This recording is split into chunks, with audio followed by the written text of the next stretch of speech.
পরীক্ষাতে সুজালি অঞ্চল চোপড়া বিধানসভা ইসলামপুর ব্লকের মধ্যে টপ করেছে।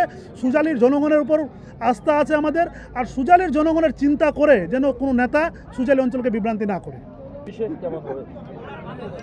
2024-এ যা লিড দিয়েছি, 2026-এ 10টা হোক, 5টা হোক, 50টা হোক, 100টা হোক, বেশি লিড দেব। দল যাকে টিকিট দিবে আমরা দলের হয়ে কাজ করব। আমরা মমতা বন্দ্যোপাধ্যায়ের দল করি, আমরা তৃণমূল কংগ্রেস করি।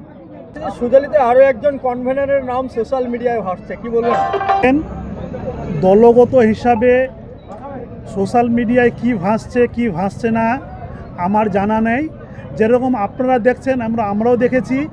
আমার মনে হয় এটা অরিজিনাল না, এটা ভুয়া। কারণ দলগত হলে কোনো এসপিকে এটা নির্দেশ দিবে না, কোনো আইসি কিংবা কোনো ওসিকে দেওয়া যায় না, এটা দলগত হিসাবে দেওয়া যায়। তো যাই হোক, আমি সুজালির জনগণকে একটা কথা বলবো যে তৃণমূল কংগ্রেস যেরকম নেতা নেতৃত্ব তৈরি করে, কিন্তু সুজালি জনগণই তৃণমূল কংগ্রেসের শেষ কথা। নেতাকে একটা জড়িত রাখতে লাগে, কিন্তু তৃণমূল কংগ্রেস, আমি সুজালি জনগণ করব, কোনো বিভ্রান্তির মধ্যে পড়বেন না। আমরা তৃণমূল কংগ্রেস করি, আমাদের নেত্রী মমতা বন্দ্যোপাধ্যায়, আমাদের নেতা অভিষেক বন্দ্যোপাধ্যায়কে আমরা চিনি।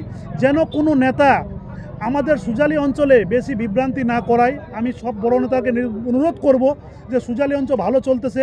2014, 2016, 2018, 2021, 2023, 2024 প্রতিবার পরীক্ষাতে সুজালি অঞ্চল চোপড়া বিধানসভা ইসলামপুর ব্লকের মধ্যে টপ করেছে। সুজালির জনগণের উপর আস্থা আছে আমাদের, আর সুজালির জনগণের চিন্তা করে যেন কোনো নেতা সুজালি অঞ্চলকে বিভ্রান্তি না করে। আগামীতে কি টপ থাকবেন আপনারা? আমরা টপ আছি, টপ থাকবো। সুজালি অঞ্চল খালি চোপড়া বিধানসভা ইসলামপুর ব্লকের টপ নাই। আপনারা যদি দেখতে যান, সুজালি গ্রাম পঞ্চায়েত 2024-এ লোকসভা ভোটে পশ্চিমবঙ্গের মধ্যে টপ আছে। যা ভোট পোল হয়েছে 95% ভোট তৃণমূল কংগ্রেসের ভোট। সুজালি অঞ্চলের জনগণ তৃণমূল কংগ্রেসকে ভালোবাসে, মমতা বন্দ্যোপাধ্যায়কে ভালোবাসে। 2024-এ যা লিড দিয়েছি, 2026-এ 10টা হোক, 5টা হোক, 50টা হোক, 100টা হোক, বেশি লিড দেব। দল যাকে টিকিট দিবে আমরা দলের হয়ে কাজ করব। আমরা মমতা বন্দ্যোপাধ্যায়ের দল করি, আমরা তৃণমূল কংগ্রেস করি। আর মুখ্যমন্ত্রী মমতা বন্দ্যোপাধ্যায়ের নেতৃত্বে ওনার নির্দেশ মতো দুয়ারের সরকার বেশ কিছুদিন ধরে চলতেছে। 2025-এ প্রতিটা বুথে আমাদের দুয়ারে ক্যাম্প হয়েছিল। ওখানে কিছু মানুষের অভাব অভিযোগ জমা পড়েছে। আজকে একটা বড় ক্যাম্প সুজালি গ্রাম পঞ্চায়েতের টিকরামগঞ্জ ফুলবল মাঠে হচ্ছে। আমাদের উপপ্রধান লতিফুল সাহেব, আমাদের অঞ্চল নেতৃত্ব, কিছু মেম্বার সাহেবরা মিলে, পঞ্চায়েত মিলে এর প্রচারও হয়েছে। আজকে আপনারা দেখছেন ভিড়ভাড়টা ভালোই আছে। তো আমি আজকে দুয়ারের সরকার এসে বুঝতে পারছি যে মানুষের আমাদের যে সরকার, মুখ্যমন্ত্রী মমতা বন্দ্যোপাধ্যায়, আগে ছিল কি যে আমাদের প্রতিটা মানুষকে নিজের কাজকর্ম ছেড়ে প্রতিটা অফিসে লাইন দিয়ে কাজকর্মের জন্য লাইন দিতে হতো। একদিন না হলে 2 দিন 3 দিন। সুজালি গ্রাম পঞ্চায়েত থেকে ইসলামপুর ব্লকের দূরত্ব প্রায় 20 কিলোমিটার। মানুষ 1-2 দিন গেলে মানুষের কাজ নষ্ট হতো। কিছু মানুষের রাস্তাঘাটের অসুবিধা ছিল, কিছু মানুষ যাতায়াত করতে পারতো না, গাড়ি ঘোড়ার অসুবিধা হচ্ছে। তো আজকে দুয়ারের সরকার, আমাদের সরকারের নির্দেশ মতো আমার দুয়ারের মধ্যে সরকার চলে আসছে। সরকারের যা যাবতীয় কাগজপত্র, যা যাবতীয় কাজকর্ম আমাদের দুয়ারের মধ্যে আছে। এখানে আমাদের ব্লকের অফিসাররা আছেন, আমাদের পঞ্চায়েতের সমস্ত অফিসার আছেন। তো আমি সরকারকে, আমাদের মুখ্যমন্ত্রীকে অসংখ্য ধন্যবাদ দিব। উনি যে জনগণের কথা চিন্তা করে দুয়ারের মধ্যে সরকার নিয়ে আসছে, এর চেয়ে ভালো কিছু হতে পারে না। আমাদের সরকার, মুখ্যমন্ত্রী মমতা বন্দ্যোপাধ্যায় সবসময় জনগণের কথা ভাবে, জনগণের কথাই চিন্তা করে যে জনগণকে কী করে ভালো মতো সুযোগ সুবিধা দেওয়া যায়, কী করে জনগণের পাশে থাকা যায়। এই দুয়ারের সরকার শিবির দেখা গেছিল 21-এর বিধানসভার পূর্বে একটা ঐতিহাসিক চমক ছিল 213। এবারে কি আবারও 26-এ একটা ভালো চমক আসবে মনে হচ্ছে? দেখেন, চমকের কিছুই নাই।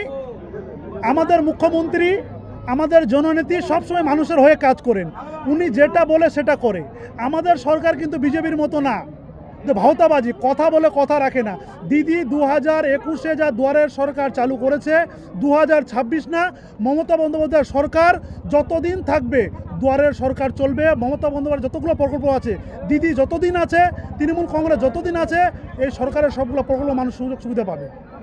এটা কি বিধানসভায় প্রভাব পড়বে 26-এ? দেখেন, বিধানসভায় প্রভাব তো পড়বেই। বিধানসভা কেন, যে আমরা জনগণের সঙ্গে থাকি। তৃণমূল কংগ্রেস মানুষের সবসময় 24 ঘন্টা সঙ্গে থাকে, 12 মাস সঙ্গে থাকে। কিন্তু এই যে দুয়ারের সরকার আছে, মানুষ প্রতি বছরে আমাদের 2-3টা করে প্রতি জিপিতে ক্যাম্প হয় মানুষের সঙ্গে থাকার জন্য, যেন আমরা জনগণ কোনো অসুবিধা না হয়। জনগণের সুবিধা দেওয়ার জন্য সরকার হয়েছে, জনগণকে সুবিধার জন্য গ্রাম পঞ্চায়েত গঠন হয়েছে, পঞ্চায়েত সমিতি হয়েছে, জেলা পরিষদ হয়েছে। তো সবসময় চাই আমাদের দলের নির্দেশ মতো যে মেম্বার, প্রধান, পঞ্চায়েত সমিতি, জেলা পরিষদ সবাই মিলে যেন দুয়ারের সরকার দুয়ারের ক্যাম্পে থাকে, মানুষকে সুযোগ সুবিধা যেন মানুষ পায়। যেমন লক্ষ্মী ভাণ্ডার প্রতি 3 মাস, প্রতি 6 মাস পর পর মানুষের জমির কাগজের সমস্যা লাগে, আধার কার্ড আছে, ভোটার কার্ডের সমস্যা আছে, এই স্বাস্থ্যসাথী আছে, কারো বেশিরভাগ আপনারা সবাই জানেন যে মোটামুটি লক্ষ্মী ভাণ্ডার কমপ্লিট।